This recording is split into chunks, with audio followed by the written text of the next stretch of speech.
Good morning, everyone. Deanna Kropsply with Cal OES. Just kind of wanted to let you know some of the speakers that will be here today, and just if you have any questions for some of them, we'll be taking questions at the end. So we'll have Director Mark Ghilarducci from the Governor's Office of Emergency Services, Sarah Rojowski from the National Weather Service, Chris Anthony from the California Department of Forestry and Fire Protection, Elliot Manzier from the California Independent System Operator, Tomas Aragon, California Department of Public Health Director, and Natalie Palaguay from the California Labor and Workforce Development Agency, Armando Quintero from California State Parks, and then we also have on hand Alice Reynolds with the California Public Utilities Commission, Siva Gunda with the California Energy Commission, and then David Hornug from Kalosha Heat and Agricultural Program Director. I'll hand it over to National Weather Service now to give an update on heat. Thank you. Good morning. Thank you. My name is Sarah Rogowski, and I'm with the National Weather Service. Here to talk about a heat wave. We have a significant heat wave event occurring across most of the state, and we have our hottest temperatures yet to come early to midweek. We are looking for record to near record daily high temperatures, as well as the overnight low temperatures are very warm. And that's going to be especially across the Central Valley and Southern California inland region. Also looking at some of the coastal areas, seeing hot temperatures as well. For the southern coast, Saturday and through Monday, and then mainly Monday for the central coast, where people are not used to seeing those hot temperatures.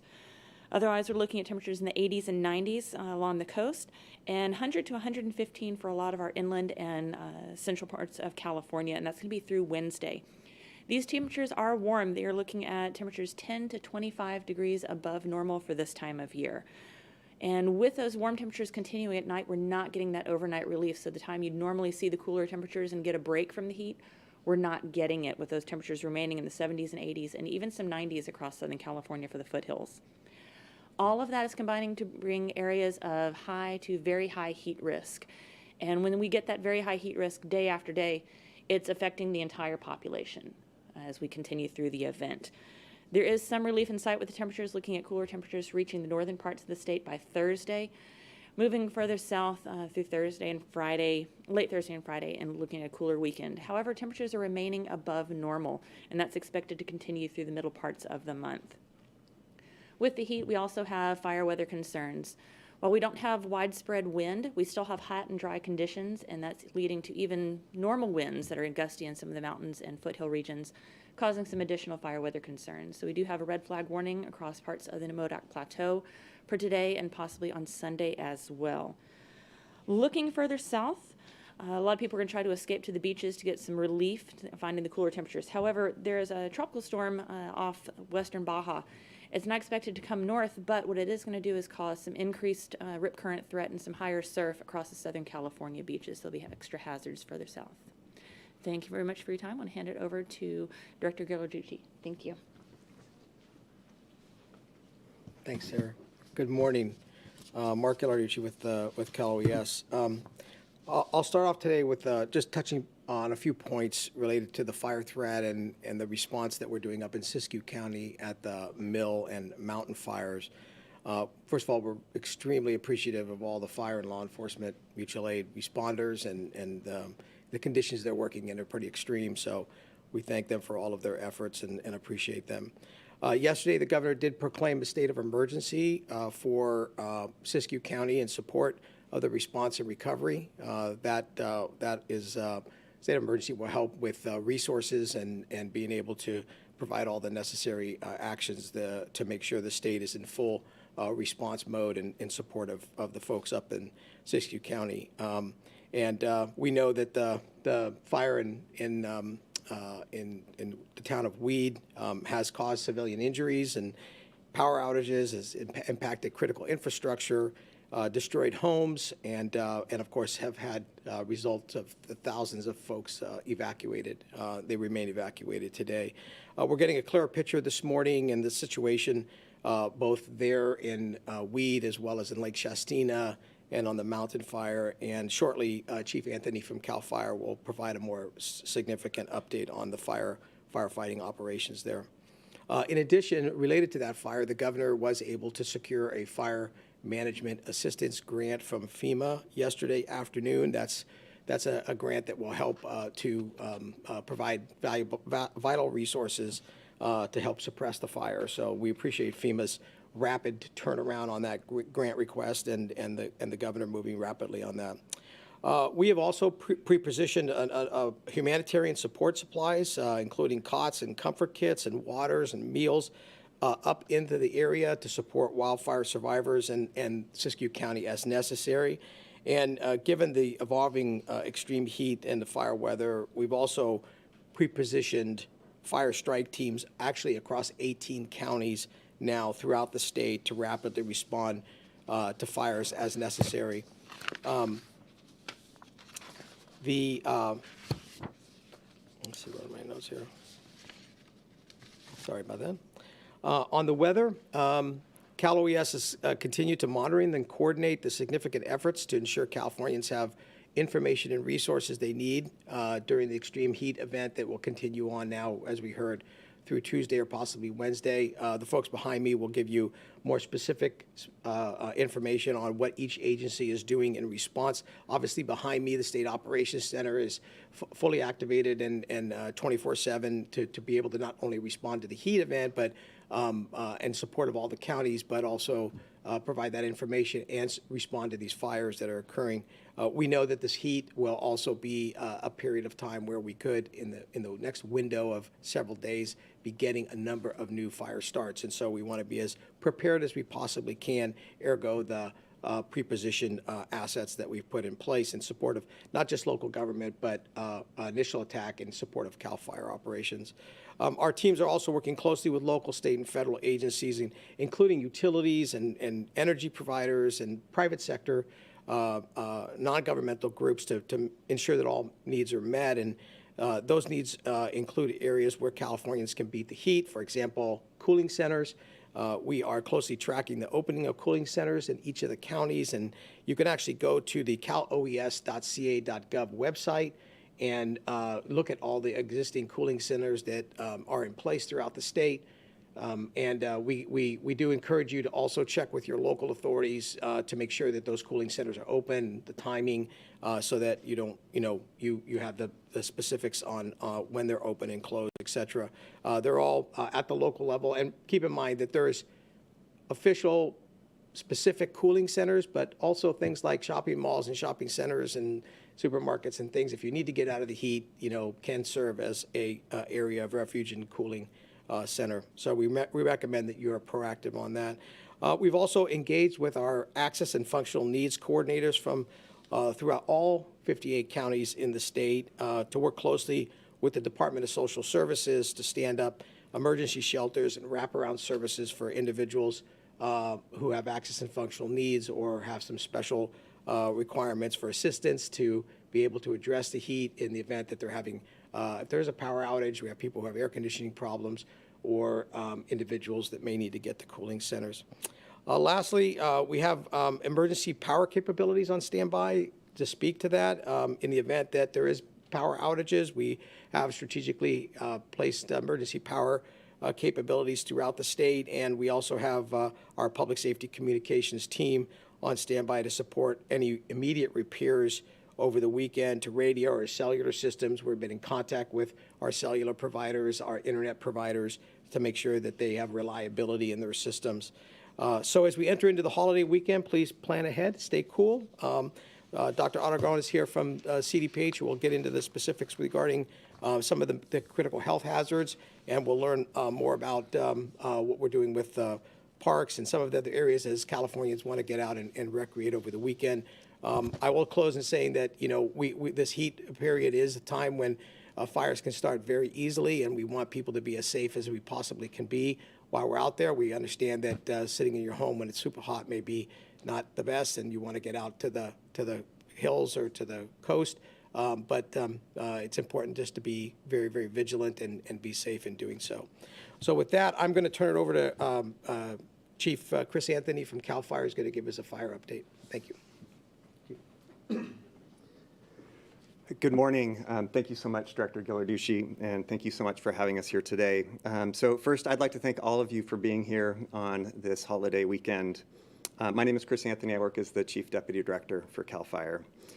So I'd like to really express my appreciation for the incredible level of coordination that is occurring across the state as we come into this very extreme heat event. So CAL FIRE, in addition to Cal OES, our local and federal fire agencies have been actively preparing for this heat wave by pre-positioning fire engines and increasing our staffing levels across the entire state. This is really to ensure that we have the resources not only for initial attack incidents, but also to be able to staff major fires that are currently occurring that I'll get into in a minute. So as you're aware, over the last several days, we've definitely seen a steady increase in the number and the size of wildfires burning throughout California. And I'd like to note that no single fire agency by themselves can mitigate these incidents. And that's why we rely so heavily on our tribal, our local, our state, and our federal fire service partners to be able to address the issues that are before us. Currently, we have 4,346 firefighters assigned to numerous fires burning throughout California. In Southern California, firefighters are making excellent progress on the Border 32 fire in San Diego, which is currently 4,438 acres and 65% contained. The Route fire in Los Angeles County is at 5,208 acres and 71% contained. And there was very little fire activity or fire growth on those fires overnight. The good news is we anticipate that as a result of turning the corner on those fires, that there will be a significant release of resources over the weekend from those two fires, which will put more firefighters back in the system for any new fires that may arise. Yesterday, we had two fires of significance in Northern California in Siskiyou County. The Mill Fire, which started in Weed, quickly spread north due to strong winds towards the community of Lake Shastina. The Mill Fire is currently 3,921 acres, and I am happy to report that as of this morning, it's at least 20% contained, which is absolutely phenomenal news and considering the work that's been done overnight on that fire. Preliminary estimates from our incident commanders on the ground and from sensory aircraft overhead is that we're estimating so far that we can confirm 50 structures have been damaged or destroyed. But today we'll have damage inspection teams that will start going into those areas to really be able to confirm those numbers, as well as the type of structures that have been damaged or destroyed due to the Mill Fire. We do expect that number to rise as a result of those in the field evaluations. Approximately 3 hours after the Mill Fire ignited, a second fire started in Siskiyou County. This fire was the Mountain Fire. It's approximately 3,395 acres and only 5% contained, and it's burning in very rugged terrain. Due to the complexity of both of these fires, as well as the proximity to each one of those, CAL FIRE activated a CAL FIRE incident management team, which will assume command of both of those fires this morning at 11 a.m. So, and I'd like to close just by saying, we've just started Labor Day weekend, and the hottest and driest days are still ahead of us. And the extreme heat, coupled with this persistent drought that we're in, as well as the bone-dry vegetation, really make for the perfect ingredients for rapid fire spread. CAL FIRE, along with all of its partner agencies, we're still successful at meeting our goal of keeping 95% of all fires at 10 acres or less. But it's important to understand that 95% of all fires start as a result of human-caused activity. So that's why we're reminding everyone to be extremely fire safe this weekend. It only takes a spark to ignite a major fire. So now I would like to turn it over to my colleague, the President and CEO of the California ISO, Elliot Mainzer. Thank you.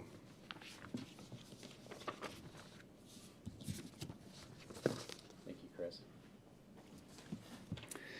Good morning, everybody. It's nice to see you. I'd like to echo the appreciation for the tremendous coordination and collaboration across the state and the active participation in California's electricity consumers in helping us work through what have been already significantly stressed days on the grid just the last 3 days. On Thursday evening, we had the highest demand for power that we've seen since September of 2017. And those last few days are likely to be a dress rehearsal for what's going to be a much more significantly stressed set of conditions here as we get into the heart of the weekend. In particular, this event and the demand for electricity continues to escalate moving into Monday, Tuesday, and Wednesday, and potentially even beyond. So those efforts that we've seen across the board by consumers to flex their demand, to really take those necessary steps, particularly during the hours of 4 to 9 p.m. as we start to see the most stress grid conditions following sunset.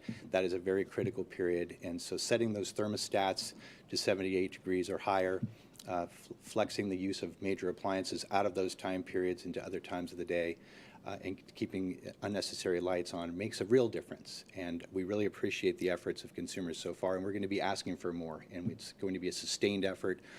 We know it takes focus, it takes effort, and thank you in advance for really setting up for what's going to be a challenging weekend. I will also like to express real appreciation to all my colleagues across the state who've been taking a number of important steps to make sure that we have a whole suite of tools available to us as we get into the heart of the weekend.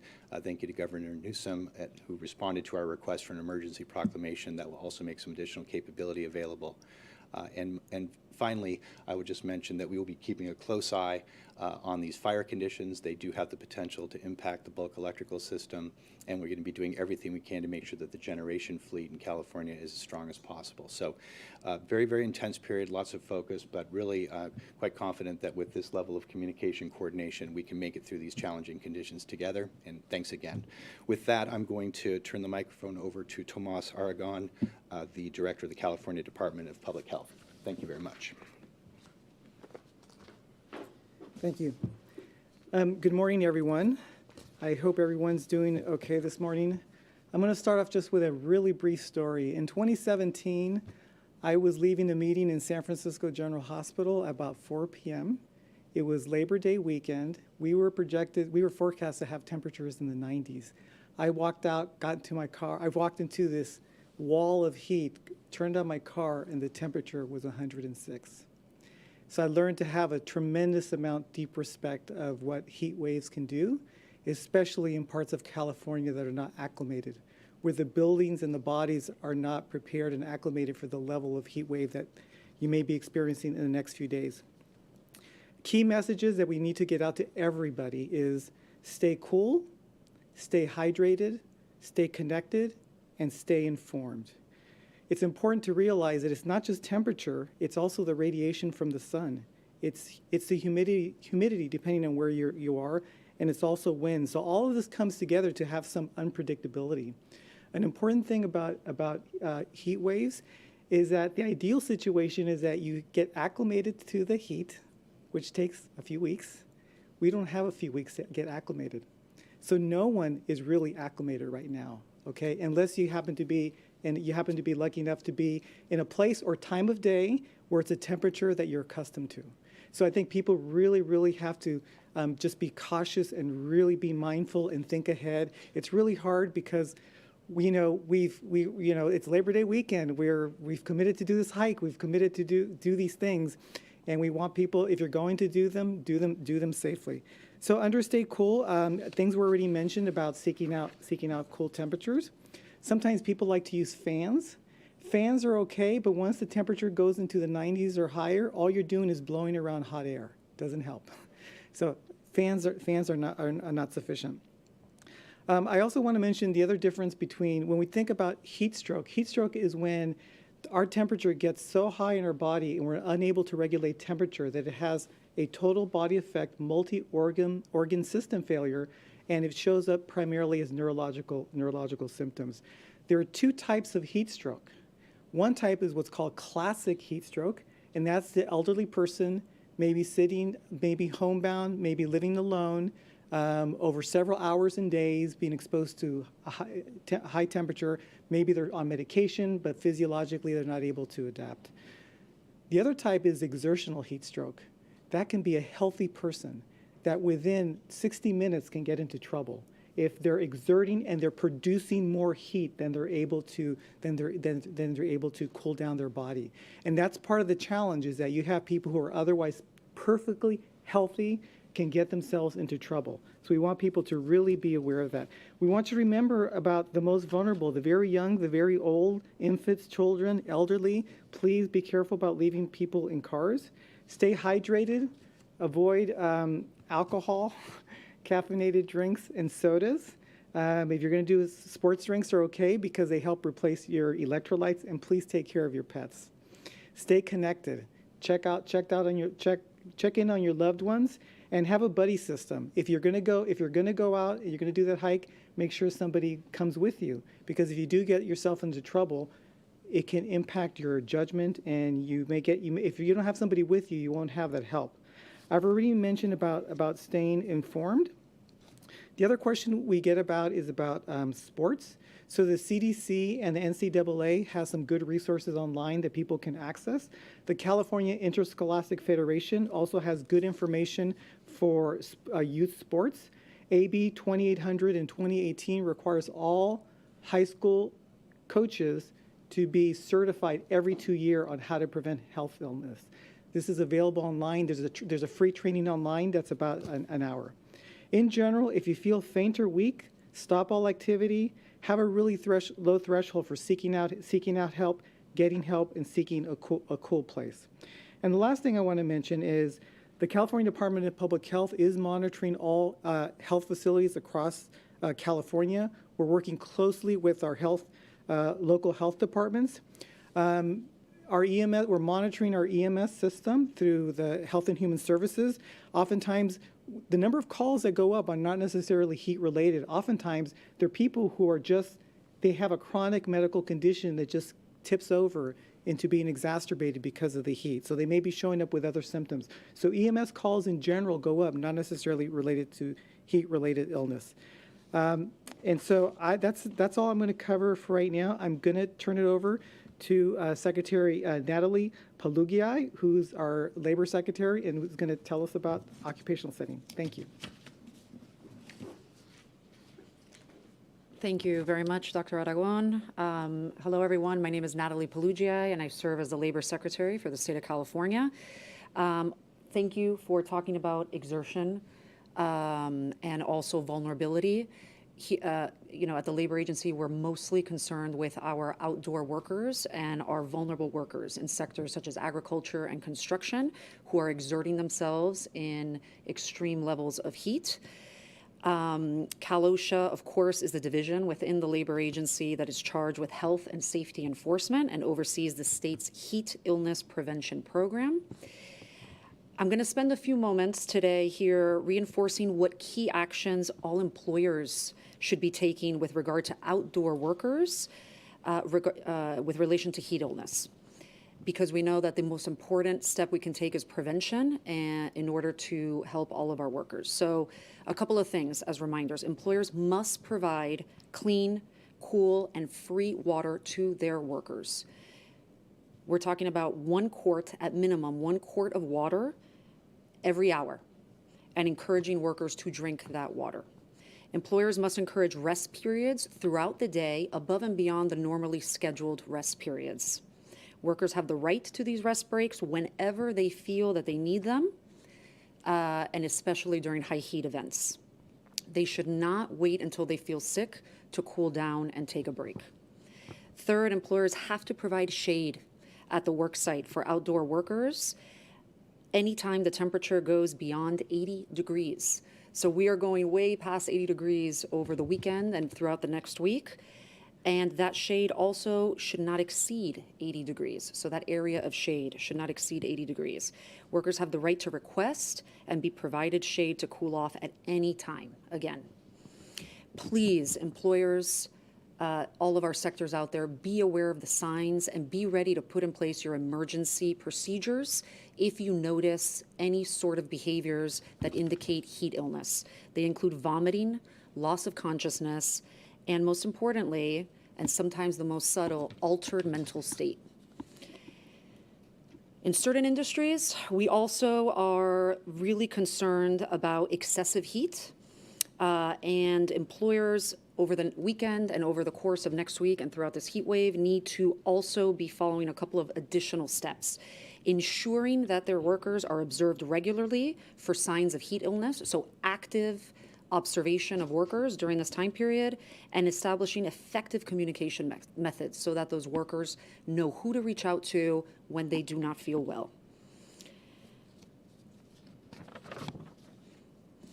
Cal OSHA at this time is extremely focused, of course, on enforcement, consultation for employers, and outreach to workers and worker advocacy groups.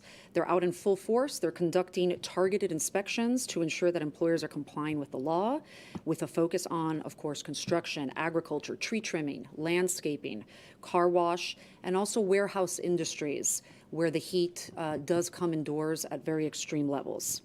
Employers, consultation services are available free of charge. Next week, we will be hosting 4 webinars, 2 in English, 2 in Spanish, on Thursday and on Friday. We also encourage employers to contact Cal OSHA directly. Contact their consultation services. Details are found at our website, Cal OSHA's website, under the consultation page. We've also been very focused on outreach to workers and worker advocacy groups and community groups that support vulnerable workers this past week, and that will continue throughout next week and throughout the course of all of this heat. Complaints about workplace safety and health hazards can be filed confidentially with Cal OSHA in local district offices, and these phone numbers are also available on the Cal OSHA website. I'd like to say a few words in Spanish, particularly to our Spanish media and to workers that might be listening to this press conference. Unas palabras en español para todos los trabajadores que están trabajando afuera, al aire libre y que hablan español. En estos próximos días de calor extremo, todos tenemos responsabilidad para proteger la seguridad y la salud en el trabajo, sobre todo para ustedes que están al aire libre. Todos los trabajadores que están afuera tienen derechos durante los días de calor y sobre todo durante los días de calor extremo. Mientras vamos a estar investigando muchos sitios de trabajo en estos días, sobre todo en las industrias de agricultura, construcción, también es importante que sepan sus derechos. Tienen el derecho de que su empleador les dé gratis agua fresca en una cantidad de 1 litro por hora. Tienen derecho de pedir descansos en cualquier momento, más allá de sus descansos normales, y tienen derecho a descansar bajo sombra a una temperatura de 80 grados, no más de 80 grados. No esperen a que se sienten mal, por favor, cuiden a sus compañeros, cuídense a sí mismos, y indicaciones de problemas de salud por el calor incluyen vómitos, un estado mental alterado y voy a incluir también acá, por favor, si pierden conciencia, por favor, inmediatamente estén consultando con su empleador. Si su empleador no les da el agua, el descanso y la sombra, que es parte de sus derechos, por favor, llamen a Cal OSHA y la página web 99calor.org tiene toda la información que necesitan. Muchas gracias. Thank you. Next, I'd like to introduce Armando Quintero, California State Parks Director.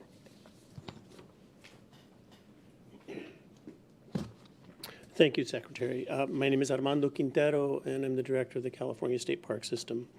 I'm going to be repeating a lot of the messages that you've heard, but this is specific to parks. But what I'd also like to say is think about any public lands or even local parks that you may go to with the message that I'm about to deliver. You know, during heat waves such as this, people flood the public lands of the state. In fact, during the time of COVID, we saw an incredible increase of public going to these places, which causes crowding, and we've also seen an increase in accidents and things that our park rangers and other staff have to respond to. This Labor Day holiday weekend, as everyone has said, we're expecting excessive heat events throughout the state, and this really represents, as everyone has said, a danger to everyone. And of special concern are people who are heading to the state's waterways, many for the first time. And they go there, of course, to cool off their bodies, but are unfamiliar with the safety issues around water, which complicates those things that we're talking about relative to being careful about heat events. And one of the things that I'd like to absolutely repeat and enforce is that wear your life jackets. I can tell you that every week we see tragedies occurring in the waterways of California, and virtually the majority of them occur where people are not wearing life jackets in places where they thought they were going to be perfectly safe. So to prevent heat-related illnesses or accidents in the out of doors, please keep in mind the following. And really, these are rules that we would follow at home. As a longtime parks professional, a lot of times it seems like people go to parks and the rules suddenly disappear and you can just enjoy yourself when you get there. Well, think about how you would behave at home when you go to these public lands. So before you go, check the status of the park that you want to visit. And you can do that by going online, looking up the very specific park, and you'll get information on expectations around any closures that may be occurring, and it could alter the activities that you decide to do with your family, and you may even change your mind in terms of finding another place that'll fit your wishes better than the park that you intended to go to. State parks may temporarily shift operations. We may close some trails or some sections of the park, and that'll be for public safety. So as I said, have a backup plan for where you may want to go with your friends and family. Also, play it safe. When you go out to these public lands, plan your activities for the cooler parts of the day. In the afternoon, from say noon till maybe 4 or 5, you need to probably do lower stress physical activities. It'll help you stay safe. And with activities such as hiking, running, walking, during these high temperature events, that is extremely dangerous and has been said before, those symptoms come on without you realizing. And when we talk about how your mental capabilities shift, what happens is you can't tell. And that's one of the tricks with the issues around the impact on our ability to think clearly. Hydration is absolutely critical, again, as has been repeated. Make sure to continually always have water available, and best to have cool water available. And as Dr. Aragon said, you need to avoid alcohol and caffeine, and sugary drinks. And if you're heading to a waterway to cool off, not all the beaches along the California coastline represent swimmable and safe waters, particularly in Northern California. And one of the things that I just heard a little bit ago is that there's a monsoon that's heading toward California, but it's going to veer to the east. But what it's going to do is generate energy that's going to create higher waves and much stronger rip currents. So even if you go to a beach that you're familiar to, conditions may be different. So make sure you check at the local parks and with local staff what you need to be aware of for the safety of you and your family. Excuse me. And as I said already, wear a life jacket. That's absolutely critical when you're going out to the waters, particularly for your young ones. But I can tell you from experience that age doesn't really discriminate when it comes to what can happen when you're in the water. And a life jacket can literally save your life. I will also say this, that as I've visited the state parks, there's 340 miles of state park beaches in California. There are lifeguard towers at most of those beaches. And when I've talked to the lifeguards who work in those towers, sort of the average, when I ask them, how many times do you have to get in the water to help somebody in a weekend? Usually it's somewhere in the range of 30 to 40 people. And of those times, about half the times, they all feel that they've actually prevented somebody from a drowning event. So when you hear about drownings, think about the much higher number of people who are actually rescued. And so you don't want to be one of those statistics, either the person that was rescued or certainly the person that drowned. You can visit parks.ca.gov to learn more about connecting to whichever park that you'd like to visit. And there'll also be information at each of the park sites about how you want to be what you want to be aware of relative to these heat events. And on behalf of all of the folks who work with state parks, we wish you a really safe and enjoyable Labor Day holiday. Y ahora les gustaría presentar esta información en español para la gente que necesitan la información en español. Durante olas de calor como esta, muchos californianos se van a parques y playas para recrear. Este fin de semana festivo del Día del Trabajo, les pedimos a todos que sean extremely cuidadosos y conscientes y que esperamos un calor excesivo en la mayoría de California y recrearse en un calor intenso es un peligro para todos. De especial preocupación son las personas que se dirigen a las vías acuáticas de nuestro estado por primera vez para refrescarse del calor y es posible que no sepan cómo algunas actividades recreativas afectan nuestros cuerpos. Para prevenir una enfermedad o accidente relacionado con el calor y el recreación al aire libre, tengan en cuenta los siguientes pasos. Infórmase antes de ir. Antes de salir de casa, verifique que el estado del parque o playa que desea visitar. Y esto es muy importante, que el Departamento de Parques Estatales y Recreación puede cambiar temporalmente sus operaciones para proteger la seguridad de la pública durante esta ola de calor.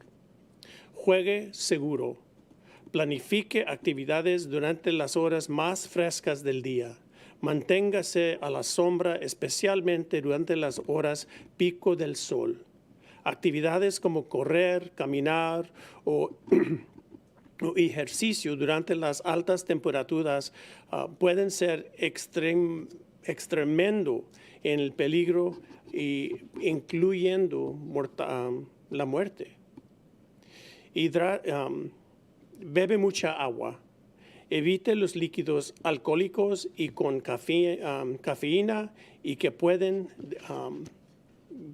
salir de eso con más secos de cuerpo. A ver. Si les gustaría alcanzar más información sobre los parques, uno puede visitar parques.k.gov para obtener más información sobre cómo puede protegerse y proteger a sus seres queridos durante esta ola de calor y durante todo el año. En nombre de todo el personal de los parques estatales del estado, les deseamos unas vacaciones seguras y agradables en el día del trabajo. Gracias. So with that, I'll return the mic to Director Ghilarducci. Thanks, Director. All right, that concludes our prepared remarks. Happy to take any questions and also reiterate that CEC and CPUC representatives are here as well. Hi, Dale. Do you have any additional information about the civilian injuries from the mill fire? We've heard talk that there may have been at least one death. Do you have any details whatsoever? We don't. I'll mention it to, I'll refer to Chief Anthony in a second, but from our intel, we do not have any specifics. We know there were injuries and possibly some burn injuries, but don't have the specific details on that yet. Yep.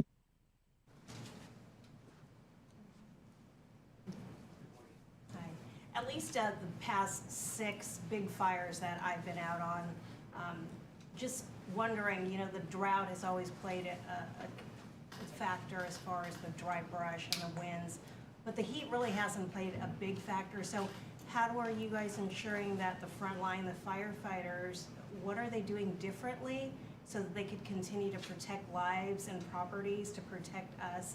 And that number of 4,000 plus, is that just statewide or is that mutual aid from elsewhere? And then lastly, the flex alerts, is that something that people should just be doing anyway, like as a normal thing with the conditions that we're in, that we're looking ahead this past week? All great questions. Let's start off with Chief Anthony to answer the fire questions, and then we'll turn to Thank you. So I'll answer your easy question first, and that is, so that 4,000 number is all firefighters across all agencies, local, tribal, state, and federal. Great question on how do we, as a fire service community, make sure that we're appropriately monitoring our firefighters in the midst of these very high temperatures. So we do, CAL FIRE has a heat illness and injury prevention program. And so moving into, so at the beginning of every fire year, we're going through that. It's mandatory that we have all of our personnel go through that in terms of mitigations that they need to take to be able to monitor themselves, as well as the supervisors, the company officers that are working with those firefighters to make sure that they're being monitored also. Coming into this weekend, our department did issue a advisory to all of our personnel in the department, just reminding them that we would be seeing not only extreme heat, but likely more active fire behavior. And so out in the field and on the fire line specifically, every morning there's a briefing before our personnel go out onto the field. And this briefing is for all fire personnel from all agencies. Usually in our incident action plans, we have 1 to 2 pages that are specifically address heat risks.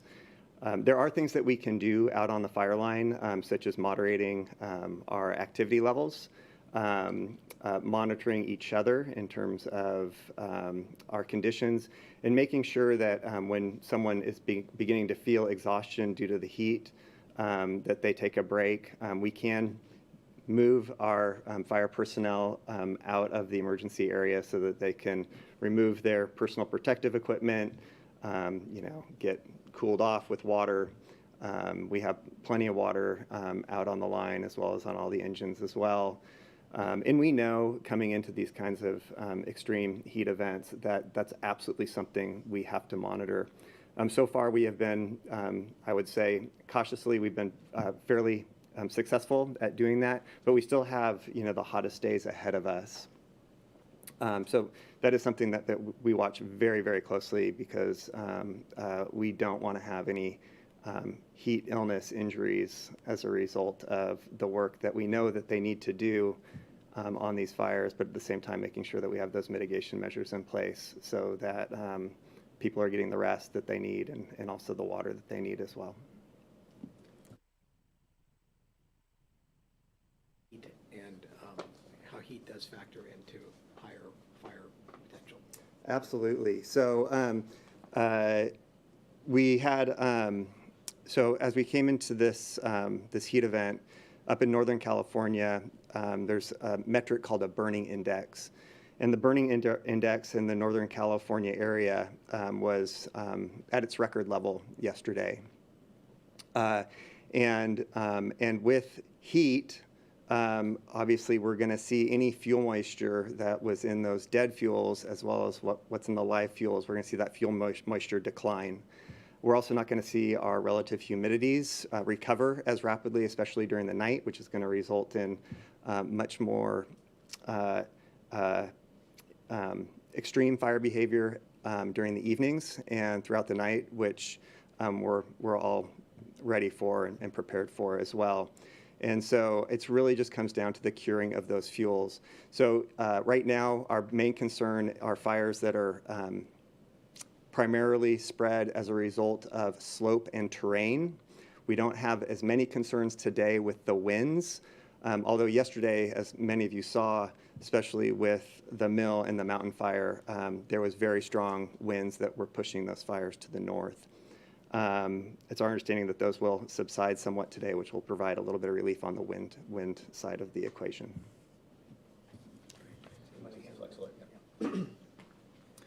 So as California is taking on a transformation of its electricity industry towards much greater reliance on wind energy and solar energy and energy storage, I think the key element of the resource strategy for the state is making sure that utility consumer demand patterns match the needs of the grid. So the price incentives, the rate structures, you're going to see much more systematic reduction of demand during those periods of stress grid conditions.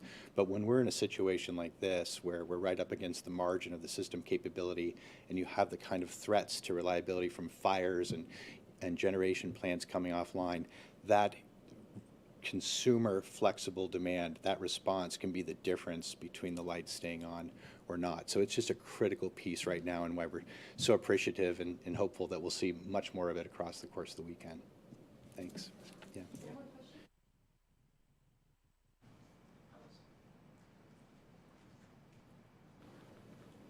Hello, everyone. Alice Reynolds, President of the Public Utilities Commission. I just wanted to add a couple of additional comments. I think the question was on flexing power, should people be doing that anyway?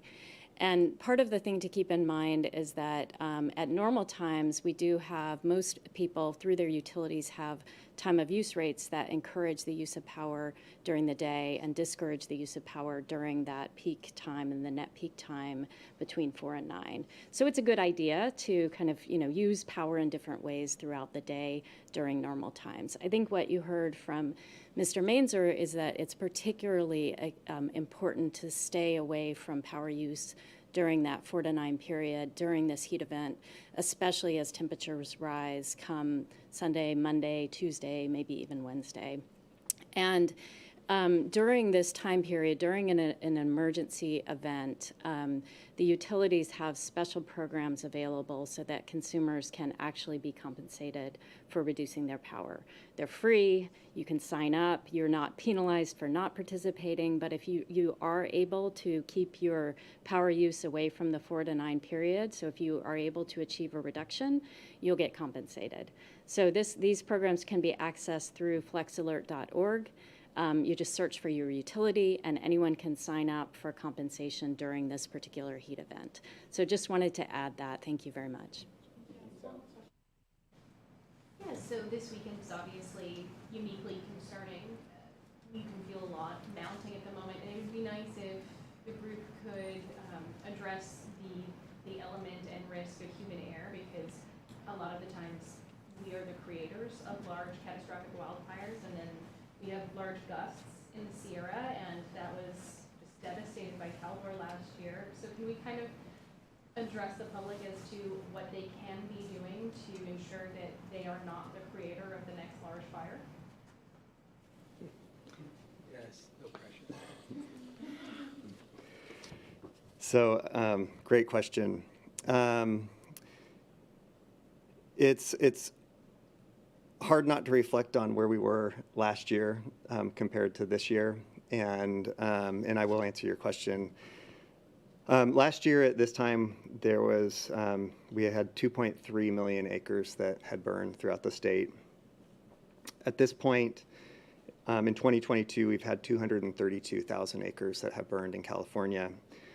We are immensely grateful for what we're seeing, but that doesn't at all mitigate the concern that we have, obviously, for those residents throughout the state that have been impacted this year by wildfire, significantly so. And we've also seen a drop in the number of fires, too. So last year we had 6,459 fires at this particular point in time, and this year 5,979 fires.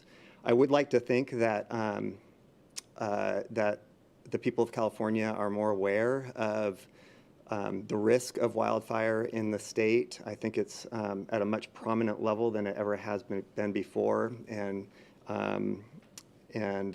people understand the risks associated with the activities that could potentially start a fire.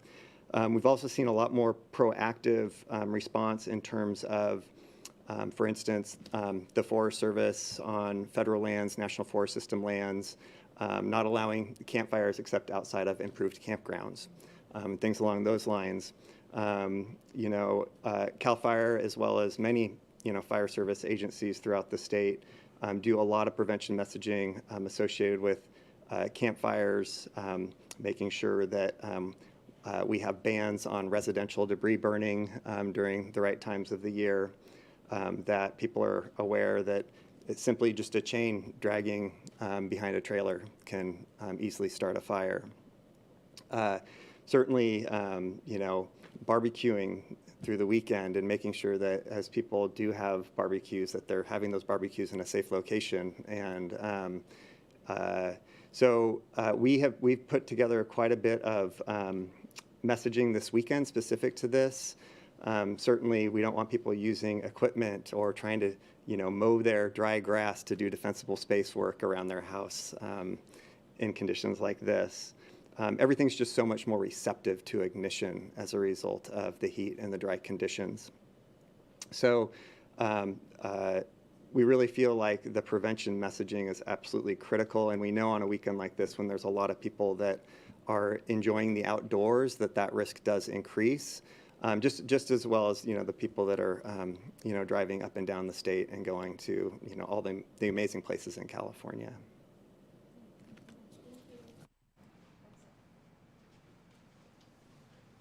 Thank you all. They can do some. Good, how are you?